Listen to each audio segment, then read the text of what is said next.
여러분 안녕하십니까? 2월 16일 사사건건입니다.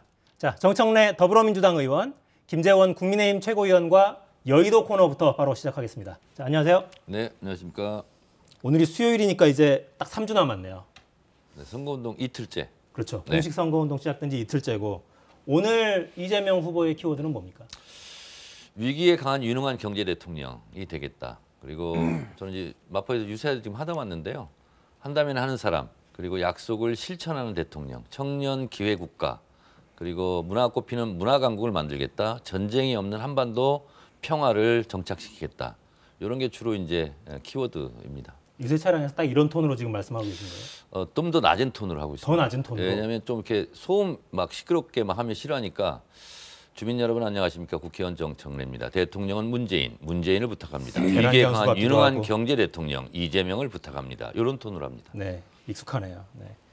윤석열 후보는 어제는 부산에서 출발했고 오늘은 광주에서 출발해서 X자로 올라가는 것 같아요. 그렇죠. 어떤 키워드입니까 오늘? 일단 광주에서 지역 감정 내지 지역성 우리가 이제 지역 대결 구도가 굉장히 한국 정치에서 좀 힘든 또 좋지 않은 면인데 윤석열 후보는 그런 지역성 자체가 없다. 광주에서 또 호남에서 지금까지 갖고 있던 특히 이제 우리 당에 대한 좀 거부감을 해소하기 위해서 많이 노력을 했고요. 아까 이재명 후보가 유능한 경제 대통령이라고 했는데 경제는 제가 보기에 대장동 사건밖에 기억이 나지 않는데요. 그쪽 얘기 하세요 좀. 네. 윤석열 후보는 이제 국민이 키워준 윤석열이잖아요. 그래서 이제 사실 1년 전만 하더라도 검찰총장을 지내는 정부 공무원이 1년 후에 야당의 대통령 후보로 나오게 만든 것은 결국 이 정권의 무능과 오만 그리고 부패 그리고 불공정 그런 어떤 현상에 대해서 국민들이 윤석열을 불러냈죠. 오늘 보니까 이재명 후보에 대해서는 추미애 전 장관이 내가 키웠다, 내 말 잘 듣더라 그런 말씀하셨는데 그러니까 결국은 국민이 키워낸 윤석열과 추미애가 키운 이재명이 지금 붙고 있는 거죠. 선택은 확실하다고 생각합니다. 국민이 키운 윤석열을 뽑아야 되겠죠. 근데 제가 이제 그건 전문가적 시각으로요. 슬로건 치고는 굉장히 안 좋은 슬로건입니다. 글자가 너무 많아가지고요. 이렇게 후킹력이 없어요. 그래서 마포에도 이제 프랭카드가 붙었는데 시선이 분산돼 있어가지고요. 유능한 경제 대통령 이건 딱 카피거든요. 근데 국민이 저도 기억을 다 못하겠어요. 그 밑줄 또 하나가 길더라고요 문장이. 그래서 그렇고 디자인도 그렇고요. 상당히 이 광고라는 건 카피라는 것은 현수막이라는 것은 0.5초 전쟁이거든요. 눈에 다가 안 들어옵니다. 그래서 현수막 바꾸지 말고 그냥 계속 그렇게 하셨으면 좋겠고 그리고 윤석열 후보 광주에 가서 DJ 호남 정신 얘기하고 그랬던데 김대중 정신이 여러 가지가 있어요. 민주주의를 인권을 보호하고 한반도 평화 이런 게 있는데 내가 대통령이 되면 통합하겠다, 화합하겠다. 그리고서 실제로 박정희 기념관 건립하는데 굉장히 도와줬거든요. 근데 정치보복하겠다. 그리고 검찰 독재하겠다. 이것은 군사 독재의 군합발이나 검찰 독재의 구두발이나 뭐가 다르냐. 그래서 저는 광주에 가서는 또 그렇게 얘기하고 또 정치보복하겠다 하는 것은 김대중 정신과는 정면으로 배치되는 거다. 그래서 그때 다른 말 하지 마시고 좀 일관성을 가지시라 이렇게 조언을 드립니다. 네. 오늘 키워드만 여쭤봤는데 네, 알겠습니다. 오늘 후보들 행보 주요 장면 저희 모아놨습니다. 영상 보고 이어가겠습니다.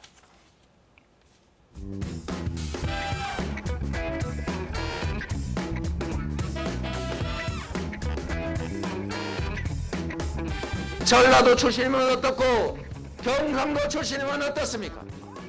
왼쪽이면 어떻고 오른쪽이면 어떻습니까? 박정희면 어떻고 김대중이면 어떻습니까? 부산은 초라하고 재미가 없다고 그랬죠. 부산이 재미가 없습니까? 저는 부산역 앞에만 내리면은 가슴이 뛰입니다.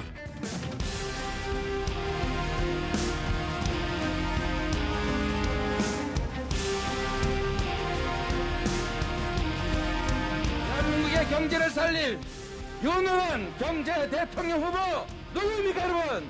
이제 우리가 교육열도 높고 노동의 질도 좋고 과학기술도 뒤지지 않고 국민들의 선한 시민의식도 높습니다. 반드시 G5에 진입하는 경제 회복과 성장을 만들어낼 것입니다.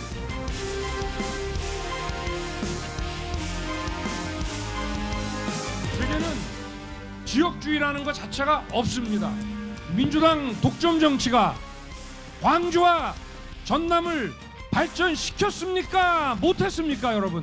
수도권이든 전국 어디를 가도 많습니다. 이런 복합 쇼핑몰이.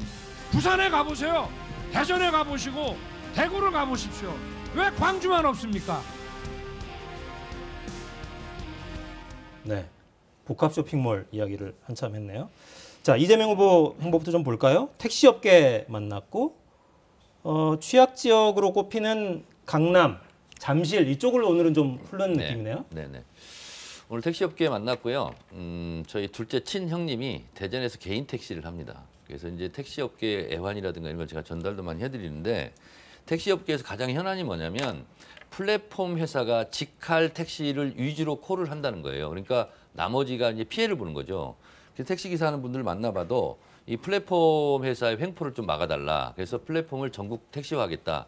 그래서 누구든지 콜받게 하겠다. 이제 이런 게 하나 있고요. 그걸 오늘 약속하셨고요.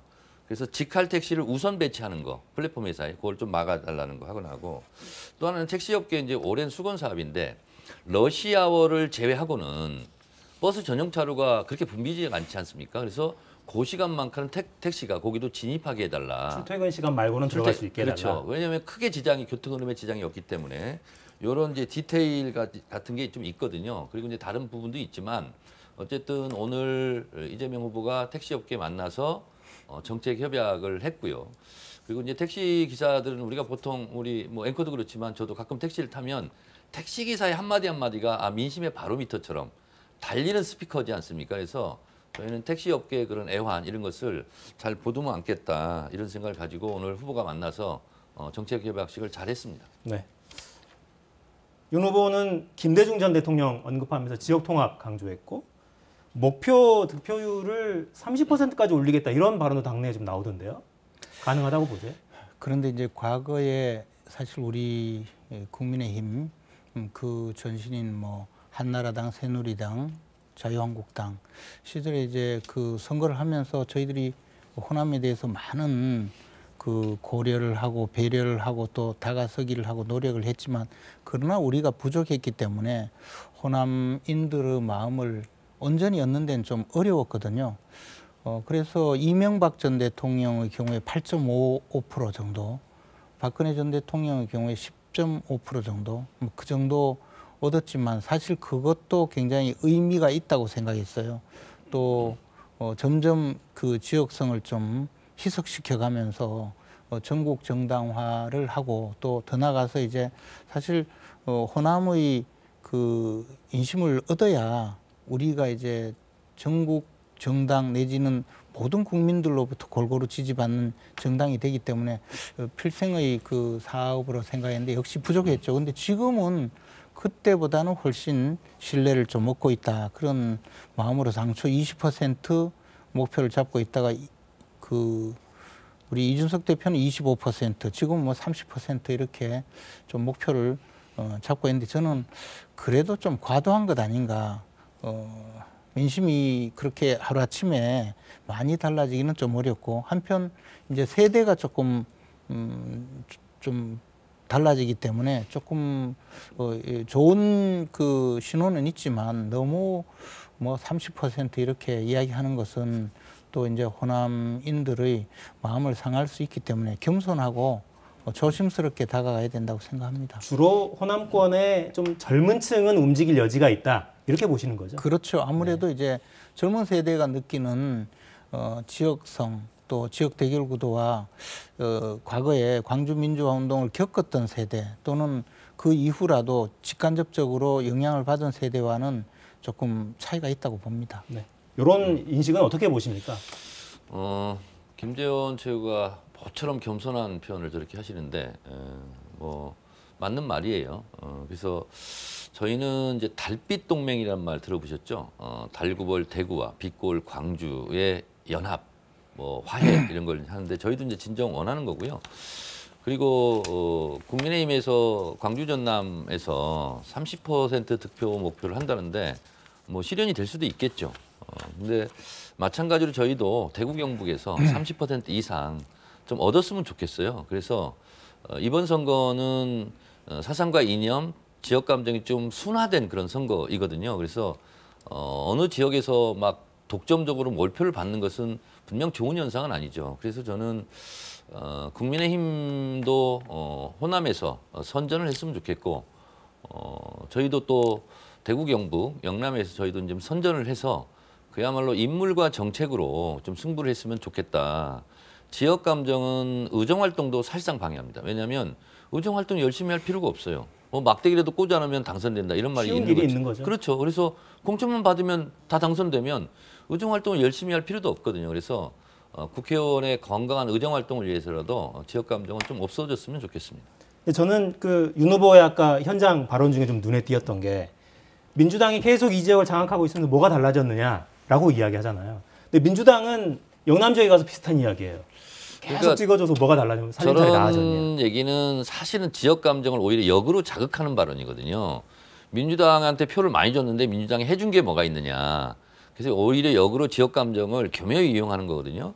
그래서 저런 것보다는 실제로 호남이 낙후되거나 이런 부분이 있으면 저희 국민의힘도 열심히 앞으로 돕겠다. 이렇게 좀 포지티브하게 이제 발언하는 게 아무래도 득표력은 좋다. 그래서 저희는 대구 경북 가가지고 국민의힘이 해준 게 뭐가 있습니까? 이렇게 얘기는 안 해요. 그래서 저희는 국토 균형 발전이라든가 이런 걸 위해서 지방이 잘 사는 사회, 자치분권, 균형 발전 이런 걸 계속 얘기하고 있거든요. 그래서 수도권의 과밀화를 위해서 해소하기 위해서 저희가 이제 노무현 대통령 때는 행정수도 이전도 얘기를 좀 했었고 그리고 어떤 공공기관의 지방 이전 이런 것도 실제로 많이 실현됐지 않습니까? 그리고 또 하나 저는 정책적으로 좋은 게 뭐냐면 대구 경북이든 이렇게 농어민의 폐가 이런 데 있지 않습니까?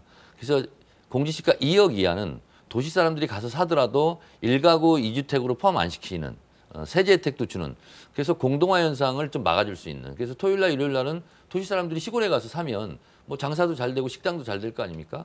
그래서 이미 그건 법적인 조치가 돼 있는데 그런 방향으로 계속 유도해야 되지 않을까 그런 생각이 듭니다. 네. 좀 더 긍정적인 메시지를 주는 게 좋지 않겠냐 이런 지적입니다. 근데 이제 그 호남에서 민주당에게 몰표를 줬지만 민주당이 해준 게 뭐 있습니까? 저희들이 다 하겠습니다.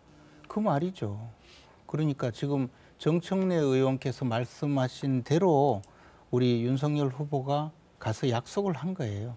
그리고 실제로 이제 그 어떤 지역의 그 특성이 그 특정 정당에게 과도하게 집중되면 약간의 피해가 있다. 저는 그 말씀에도 충분히 공감하는데 사실 그것을 또 그 양당이 조장하기도 하고 한편으로 그런 지역 기반을 통해서 정치를 해온 것도 사실이에요. 이것은 우리나라뿐만이 아니고 예를 들어 미국의 경우에도 그 특히 뭐 민주주의가 가장 극성스럽게 극상으로 발전한 미국의 경우에도 지역 구도는 있거든요. 이것을 다만 정치권이 활용하고 집권을 위해서 악용한다면 문제가 있지만 지역 구도 자체를 그것을 뭐 붕괴시키기 위해서 정치권에서 또 다른 작업을 하는 것은 그것도 바람직하지는 않다고 생각해요. 네. 어떤 부분에나 긍정적인 것도 있고 부정적인 것도 있을 거고요. 로컬리티가 왜 나쁘기만 하겠습니까? 그렇습니다. 로컬을 이용하는 것도 필요한 경우도 있는데 악용하는 측면은 엄지 돌아볼 필요는 있을 것 같고 그렇습니다. 긍정적인 전망을 보여주는 그래서 지지를 끌어내는 이런 것들은 이런 방향은 좋은 의견 제시였던 것 같네요. 자, 여야 지도부의 장외전 또 경선 경쟁했던 경쟁자들과 원팀 행보도 있었습니다. 영상 보시죠.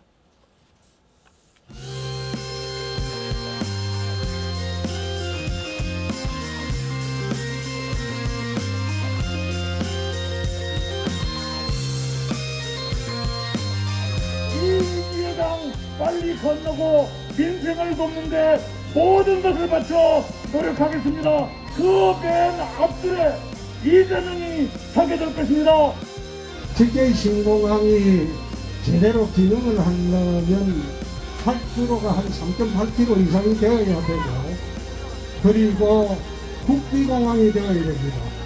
윤 후보 이거 약속하시겠죠? 예, 합니다.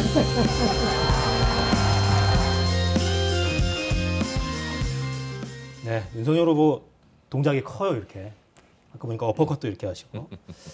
자, 홍준표 고문 자격이죠, 지금은. 당 색깔이 있는 점퍼는 입지 않고 양복 차림으로 일단 지원 유세에 나섰고. 내일은 유승민 전 의원하고 만난다면서요? 이 자리는 공개가 되는 겁니까?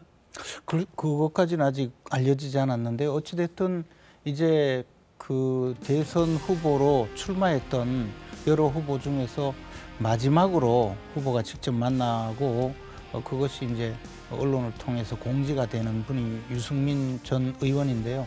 유승민 의원도 뭐 선거운동에 적극 참여하게 되는 계기가 되지 않을까 생각합니다. 사실 이제 그동안에 우리 당의 윤석열 후보에 대해서 그 민주당에서 공격할 때는 당내에서조차 원팀이 되지 않았다 이렇게 주장을 하고 또 홍준표 의원의 경우에는 혹시 민주당을 지원해 주지 않을까 이런 여러 가지 그 러브콜도 있고 또는 뭐 공작도 좀 있었던 것 같아요. 근데 지금은 홍준표 의원이 가장 열심히 또 윤석열 후보를 제대로 돕고 있고 앞으로 유승민 의원도 그런 역할을 하지 않을까 생각합니다. 네.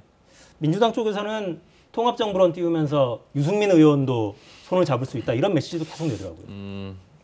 김종인 선생을 쫓아낸 자리에 홍준표, 유승민 두 의원이 이제 뭐 메꾸는 분위기예요.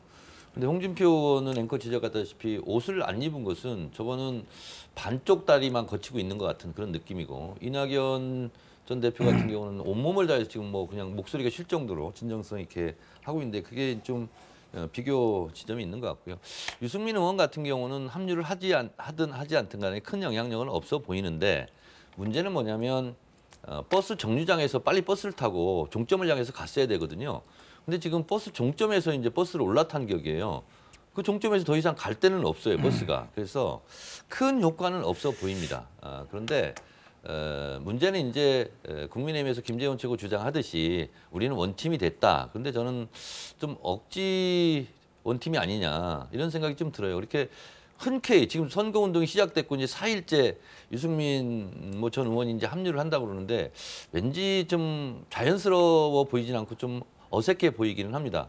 그럼에도 불구하고 원팀이 됐다고 주장하니 뭐 잘 해보시길 바라는데 어쨌든 김종인 전 총괄선대위원장은 계속 부정적으로 밖에서 장외 스피커를 켜놓고 지금 얘기를 하고 있는 중이죠.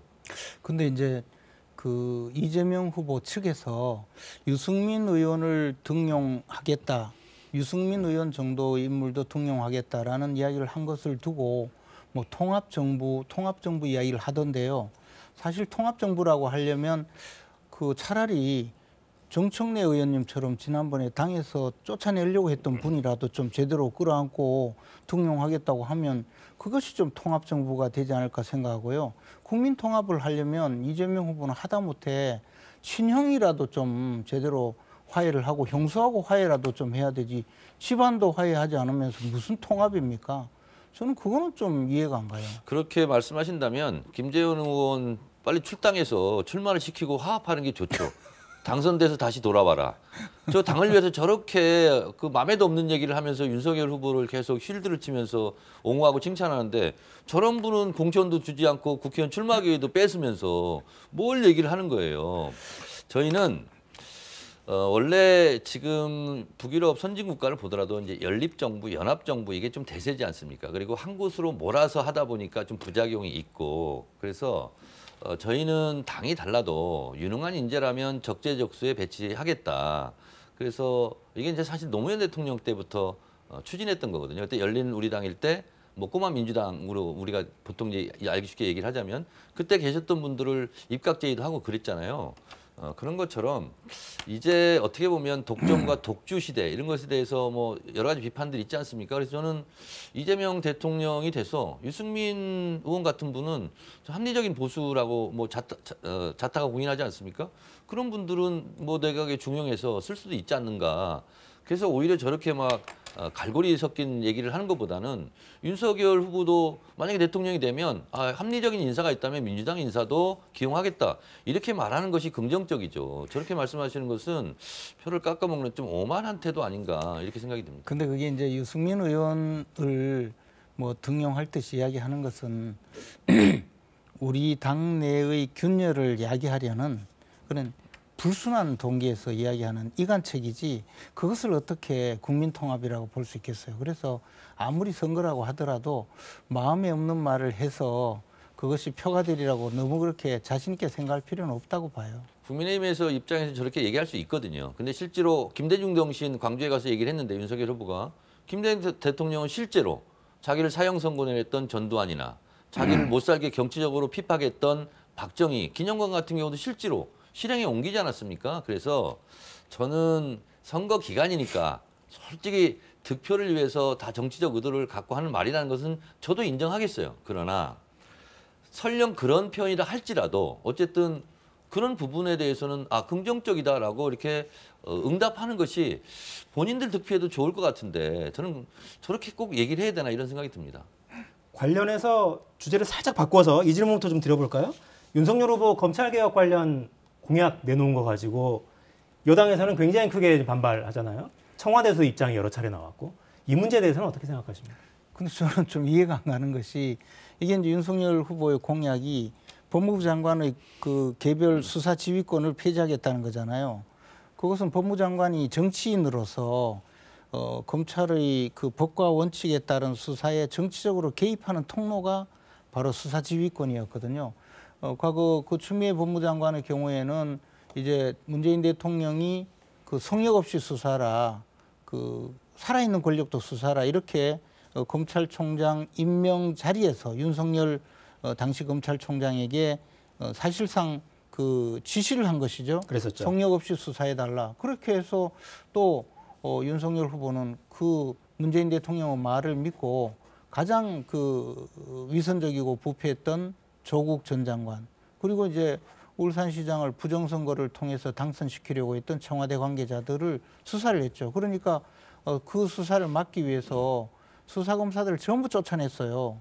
그리고 수사를 못하게 뭐 지방으로 보낸다든가 아니면 수사권이 없는 교육기관이나 이런 데로 마구 내몰았죠. 그러다가 그것도 안 되니까 그 다음에 수사지휘라는 이름으로 또 수사를 못하게 검찰총장을 배제하고 그러다가 그것도 어려우니까 이제 징계까지 하고 그렇게 하면서 또 친정부 성향의 친정권 성향의 검사들을 동원해서 윤석열 후보에게 없는 죄도 뒤집어 씌우려고 노력하다가 결국은 뭐 그것은 뜻을 이루지 못했죠. 이러한 것이 바로 권력자가 수사에 개입해서 정치적으로 수사를 그 자신들 마음대로 하게 되는 거거든요. 이렇게 되면 결국은 죄 없는 사람에게 죄를 뒤집어 씌우고 죄 있는 사람은 죄를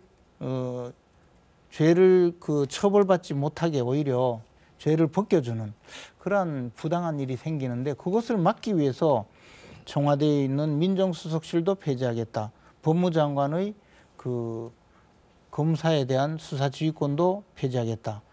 이것은 검찰이 법과 원칙에 따라서 오로지 공정하게 수사라는 제도적 장치를 갖추려는 거예요. 근데 여기에 대해서 펄쩍 뛰면서 그렇게 하면 뭐 검찰 독재니 검찰 공화국이니 그렇게 이야기하는데 이것은 바로 현 집권 세력이 검찰에서 법과 원칙에 따라 공정하게 수사하는 것을 겁낸다는 거죠. 그러니까 아마 지은 죄가 어마어마하게 많은 분들이에요. 법과 원칙에 따라 수사를 하면 다 교도소 갈 것 같은 그런 분들이 지금 나와서 막 떠들고 있어요. 그래서 제발 죄 짓지 말고 사시지 왜 그렇게 검사가 수사하겠다는데 그걸 겁을 내는지 모르겠어요.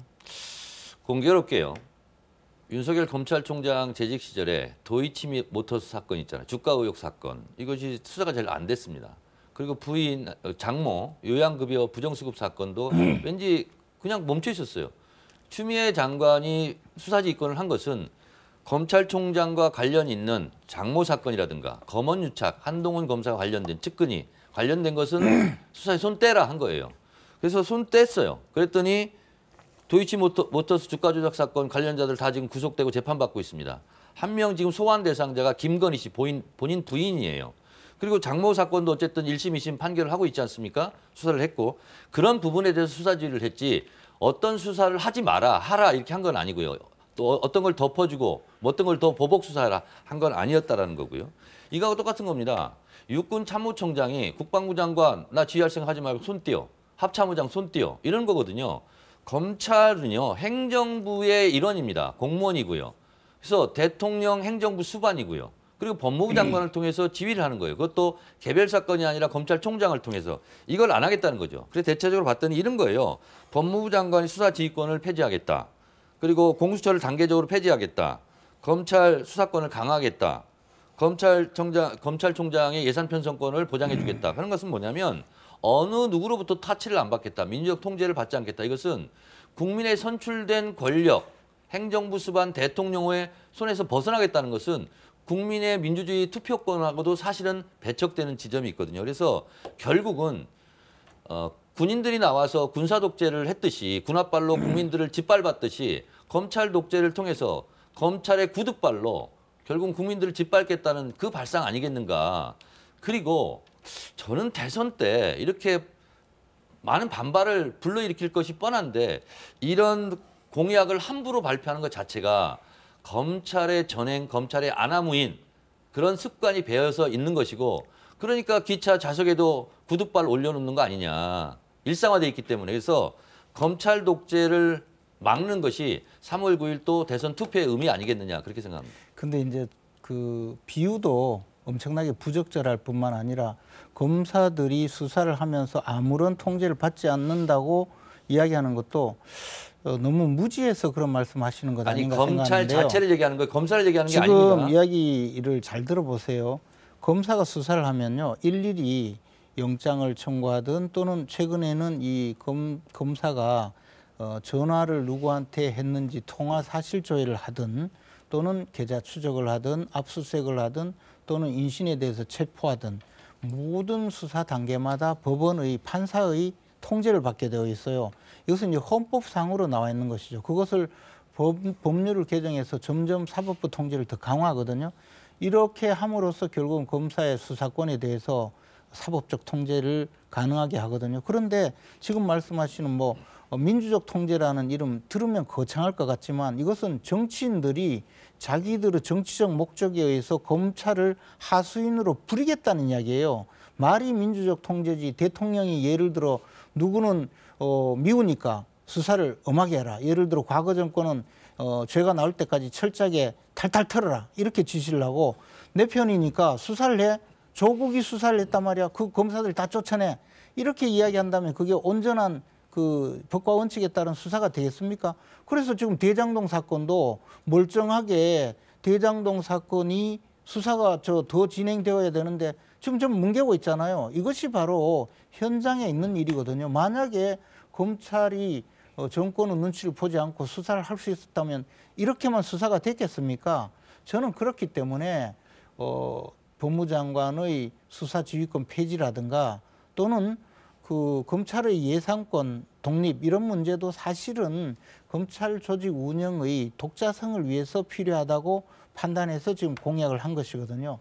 지금 우리 정청래 의원께서 무슨 육군 참모총장이 국방장관 지휘를 받지 않겠다고 이야기했다는데 그것은요 국방장관은 군정권과 군령권이 있어서 인사권과 작전권이 다 있거든요. 당연히 지휘를 받아야 되죠. 전쟁을 하는 작전하고 수사를 법과 원칙에 따라 수사하는 것은 전혀 달라요. 수사를 하는 사람은 이 수사에서 죄를 지은 사람이 누군지 진실을 밝혀내는 것인데 권력을 잡은 사람이 진실을 왜곡하고 진실을 뒤집어 엎으려고 하고 나하고 관계된 사람은 봐주고 나하고 반대된 사람은 없는 죄라도 뒤집어 씌우라. 그런 지시를 받아야 됩니까? 지금 정청래 의원을 김재원 의원이 지금 얘기하는 비롯한 이 민주당의 지휘부 말씀 많이 하시니까 저도 말 좀 할게요. 아니 또 편할 때가 있었어요. 이런 사람들은 전부 검찰 출신 민정수석, 자기가 검찰 출신 법무장관이 검찰을 장악해서 일사불란하게 자기 수하로 부리려고 하기 때문에 편했겠죠. 저런 생각이 나오거든요. 자, 근데 지금은 공수처 검사가 지금 있잖아요. 만약에 법무부 검사도 수사할 수 있고 이런 시대가 됐어요. 서로 성역 없이 견제하고 수사를 하면 거지. 자기들이 들통날 일이 너무나 많아서 지금 저런 이렇게 이야기를 하는 되면요. 거예요. 공수처 폐지하고요. 죄 짓지 말고 검찰이 살리세요. 예산 편성권까지 다 갖고요. 법무부 얼마나 장관한테 반칙을 하고 사는지 노차지당하면요. 지금 끼어들잖아요. 검찰이 있잖아요. 검찰이 못할 게 뭐가 있겠습니까? 그러면 검찰이 있잖아요. 뭐 김건희 소환 조사 이런 거 할 수 있겠습니까? 장모 재판 받겠습니까? 본인 편들은 다 봐줄 거 아니에요. 그러니까 스폰서 검사 뭐 이런 검사 다 나오지 않습니까? 검사가 검사 눈치를 보고 그리고 검사의 비리에 대해서는 수사 제대로 한 적이 있습니까? 옛날에는요 다 덮었어요. 없는 것도 만들고 있는 것도 만들었어요. 그러니까 검찰 출신 민정수석, 검찰 출신 선배 법무부 장관일 때는 필요가 없었겠죠. 일사불란하게 다 움직였으니까 정권의 시니어로서 그런 적이 있었죠. 군사정권 때. 그걸로 돌아가자는 겁니까 지금? 그래서 청와대에서 민정수석실까지 폐지하면서 청와대와 검찰의 연결고리도 단절하고 법무장관이 정치적으로 함부로 권력이 수사에 개입하는 것도 막겠다는 거예요. 그런데 지금 그래서 윤석열이 대통령이 되면 검찰의 일체 아무런 지시도 없이 검찰이 독자적으로 수사도 하고 예산 편성도 해서 국회에서 통제를 받아서 국회에서 심사를 거쳐서 예산을 확정해서 집행을 해라는 것인데 그게 뭐가 잘못됐습니까? 하여튼 죄진 사람들이 지금 겁이 나서 저래요. 자, 죄진 사람들은 그쪽이 더 많은 것 같고요. 대장동 아까 얘기도 하셨는데 돈 받아먹은 사람 다 그쪽 아닙니까? 돈 받은 사람들이 범인이죠. 그거 지금 제대로 수사하고 있습니까? 검찰에서? 그래요. 지금 민주당에 검찰과 다 연관돼 있는 사람들 아닙니까? 변호사들, 전직 검사, 전직 판사 이런 사람들 아닙니까? 지금 민주당 지휘부에 있던 분도 지금 뭐 2억을 받았네 하고 그 사람이 있으면 얘기하세요. 증언이 나오고 지금 있는데 곽상도 50억 받고요. 박영수 딸 돈 받았다는 거 아닙니까? 다 그쪽 사람들 아니에요. 그래서 그쪽 지금 편들이고. 여당 지휘부에 있다고 그 하니까 이비열개라도 할 말이 없을 텐데. 진술을 해도 수사를 못 해요. 이 권력이 꽉 누르고 있으니까 수사를 못 하잖아요. 곽상도 의원은 어느 당 소속이었습니까? 그래 수사를 하잖아요. 야당이니까 수사해서 집어넣고. 돈 받아 먹었으면 일단 반성하고 사과부터 하셔야죠. 진술이 나와도 수사를 안 해요. 네. 이런 검찰을 계속 끌고 가겠다는 거죠. 알겠습니다. 자, 양측의 주장은 충분히 전달이 된 것 같고요. 검찰 개혁이 시대의 화두처럼 이야기가 오가던 때가 있었는데 지금 또 분위기가 바뀐 것만은 분명해 보입니다. 움직이는 상황을 좀 지켜봐야겠어요. 죄진 사람들이 많아서 그래요. 권력자들이. 알겠습니다. 넘어가겠습니다. 자, 전직 대통령 2명 구속됐으면 반성을 먼저 하세요. 진행을 좀 해도 될까요? 네. 자, 오늘 정의당 심상정 후보 이틀째 호남 곳곳 훑고 있고요. 안철수 후보는 2명이 숨진 유세버스 사고 있었죠. 그 이후 선거운동 전면 중단한 상태입니다. 잠시 발언 듣고 이어가겠습니다. 저희를 도와주시던 분들이 이렇게 불의의 사고를 당해서 정말 황망함을 금할 수가 없습니다. 사고 수습에 저희들이 할 수 있는 모든 일을 다 하겠습니다. 저희들이 일단 선거운동 지금 오늘 전면 중단하고 그 원인 규명에 최선을 다하겠습니다. 네, 국민의당 상황이 여러모로 지금 좀 어려워요. 2명이 유세용으로 개조한 버스 안에서 이제 숨진 사고가 있었고 관련해서 노동부는 또 이게 중대재해법을 적용할 만한 사안인지 조사하는 상황입니다. 국민의당은 일단 이 숨진 2분에 대해서 국민의당 당장으로 장례를 치르기로 하고 지금 준비를 하고 있습니다. 일단 윤석열 후보가 오늘 장례식장에 조문을 할 계획이라고 하고 이게 적절한지는 모르겠습니다만 언론의 관심은 단일화 이야기가 오가는 중이었으니까 조문을 간 김에 안 후보와 윤 후보가 만나면 관련한 논의가 있을 수도 있지 않겠느냐 이런 관측들을 하고 있어요. 그러나 아마 장례식장에서 그런 이야기 하는 것은 아무래도 좀 그렇죠. 예, 적절하지도 않고 뭐 그렇게 했을 때 또 심도 깊은 대화를 할 수도 없겠죠. 그래서 저는 그 자리에서 단일화 논의가 되리라고는 생각하지 않습니다. 당 분위기는 어때요? 보면 본격적으로 논의가 필요한가 이 여부에 대해서도 별로 그렇게 긍정적이지는 않은 것 같습니다. 저 개인적으로는 단일화가 꼭 필요하다는 입장이고 단일화 자체는 필요하다. 예, 또 단일화를 위해서 끝까지 노력해야 된다는 입장이고 제 생각과 같이 하는 분들이 훨씬 많은 것으로 알고 있습니다. 그렇지만 또 안철수 후보께서 내놓은 단일화 조건은 그것은 좀 부당하다 내지 불공정하다라는 그런 입장이기 때문에 안철수 후보께서 보다 더 전향적이고 좀 저희들도 수용 가능한 방식으로 마음을 좀 열어주시기를 기다리는 중입니다. 여론조사 형태가 어떤 면에서 부당하고 불공정합니까? 이제 우리가 지금 그 각종 언론에서 계속적으로 대선 후보, 주요 대선 후보 4분에 대해서 여론조사 결과를 쭉 그 발표를 했는데 최근에는 거의 모든 여론조사에서 순위가 정해져 있거든요. 윤석열 1위, 이재명 2위, 안철수 3위, 심상정 4위 이런 식으로요. 근데 이 중에서 윤석열과 안철수만 꺼내서 이 중에 누구를 야권의 후보로 선출해야 되겠느냐라고 여론조사를 한다면 안철수 후보에 대해서 그 이재명 후보의 지지자, 심상정 후보의 지지자까지 합쳐서 그 밀어줄 때 안철수 후보가 이길 수가 있거든요. 이른바 역선택. 그걸 뭐 역선택이든지 또는 이재명 후보 지지자들의 전략적 선택이든지 어쨌든 그런 방식으로 됐을 때 이길 수 있는데요. 실제 또 여론조사를 해보면 안철수 후보가 조금 높게 나오는 경우는 계산을 해보면 딱 그렇게 나옵니다. 이재명 후보의 지지율을 합친 경우 또는 심상정 후보의 지지율까지 합쳤을 때 이기는 경우가 많거든요. 그러면 이런 여론조사로서 경선을 한다면 결국에는 이재명 후보의 지지자들의 향배에 따라서 야권의 단일 후보가 정해지는 그런 방식의 지금 경선이 이루어지는 거잖아요.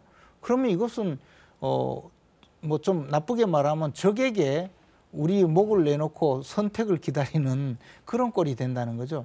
이것은 적절한 그 경선의 방식도 아니고 결국은 불공정한 경선, 더 나가서 본진을 털리는 그런 방식의 여론조사이기 때문에 우리로서는 받아들일 수가 없다. 그러므로 조금 더 나은 방식의 그 어떤 합의점을 찾아보자 그런 입장입니다.